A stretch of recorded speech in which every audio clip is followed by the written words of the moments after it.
Hello നമസ്കാരം. Tara's wonder കിച്ചണിലേക്ക് എല്ലാവർക്കും സ്വാഗതം. നമ്മളിന്ന് പച്ചക്കുരുമുളക് അരച്ച് ചേർത്ത് ഒരു കിളിമീൻ ഫ്രൈ ചെയ്യുന്ന വീഡിയോ ആണ് ഞാൻ കാണിക്കണത്. പച്ചക്കുരുമുളക് ഇപ്പോൾ കുരുമുളകിൻ്റെ സീസണായത് കാരണം നമുക്കിത് അരച്ച് ചേർത്ത് കറികൾ ഉണ്ടാക്കുകയാണെങ്കിൽ അടിപൊളി ടേസ്റ്റാണ്. അപ്പം ഞാനത് കിളിമീനിൽ അരച്ച് ചേർത്തിട്ട് അത് ഫ്രൈ ചെയ്യണത് എൻ്റെ വീഡിയോ ആണ് ഞാനിവിടെ കാണിക്കണത്. അപ്പം നമ്മൾക്കിപ്പോൾ കിളിമീനാണ് കിട്ടിയത്, ചെറുതരം കിളിമീനാണ്. അപ്പോൾ അതാണ് വലുതിനേക്കാളും നല്ല ടേസ്റ്റ് ചെറുതരമാണ്. അപ്പോൾ കിളിമീൻ കിട്ടിയിട്ടുണ്ടെങ്കിൽ ഞാൻ ഫ്രൈ ചെയ്യണ പതിവ്, കറി വയ്ക്കാറില്ല.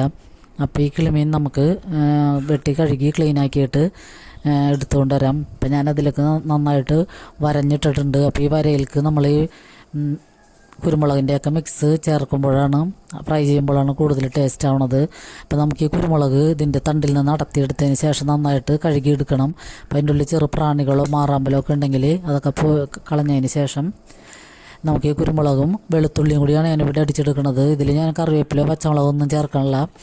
അപ്പോൾ വെളുത്തുള്ളിയും കുരുമുളകും കൂടിയും ഒന്ന് അടിച്ചെടുത്തതിന് ശേഷം നമുക്കതിലേക്ക് പാകമുള്ള ഉപ്പും പിന്നെ മഞ്ഞൾപ്പൊടിയും പിന്നെ 2 ടീസ്പൂൺ മുളക് പൊടിയും കൂടി ചേർത്തിട്ട് ഒരു ടേബിൾ സ്പൂൺ വെള്ളവും കൂടി ചേർത്തിട്ട് നമുക്കതൊന്ന് നന്നായിട്ട് അടിച്ചെടുക്കാം.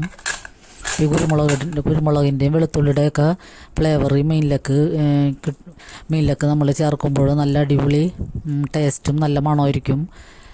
അപ്പോൾ ഇത് ഈ പച്ചക്കുരുമുളക് കിട്ടുകയാണെങ്കിൽ നമുക്ക് ഈ സീസണിൽ പച്ചക്കുരുമുളക് കിട്ടുമ്പോൾ ഇത് മീനിൽ മത്തിയിലും അയലയിലൊക്കെ വറക്കുമ്പോൾ ചേർക്കുകയാണെങ്കിലും നല്ല അടിപൊളിയായിട്ട് നമുക്ക് കൂട്ടാൻ പറ്റും.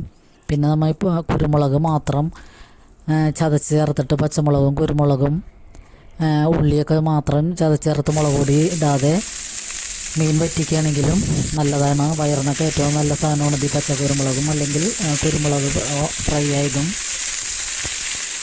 അപ്പോൾ നമ്മുടെ കൊളസ്ട്രോളൊക്കെ കുറയ്ക്കാനും നല്ല കൊളസ്ട്രോളൊക്കെ ഉണ്ടാകാനൊക്കെ ഈ കുരുമുളക് ഏറ്റവും നല്ലതാണ്. അപ്പോൾ ഇങ്ങനെയൊക്കെ നമുക്ക് ഈ സീസണിൽ കിട്ടുമ്പോൾ ഇങ്ങനെ ഫ്രൈ ചെയ്യാനും അല്ലെങ്കിൽ വറ്റിക്കുമ്പോഴോ അല്ലെങ്കിൽ പച്ചക്കറിയിലൊക്കെ ഇട്ട് നമുക്ക് കഴിക്കാനൊക്കെ എല്ലാവരും ശ്രദ്ധിക്കുക. അപ്പോൾ നമ്മൾ കിളിമീൻ ഫ്രൈ ചെയ്തെടുക്കുകയാണ്. അപ്പോൾ ഇത് നല്ല അടിപൊളി ടേസ്റ്റായിരുന്നു ചെറുതരായ കാരണം. അപ്പോൾ എല്ലാവർക്കും ഒരുപാട് നന്ദി.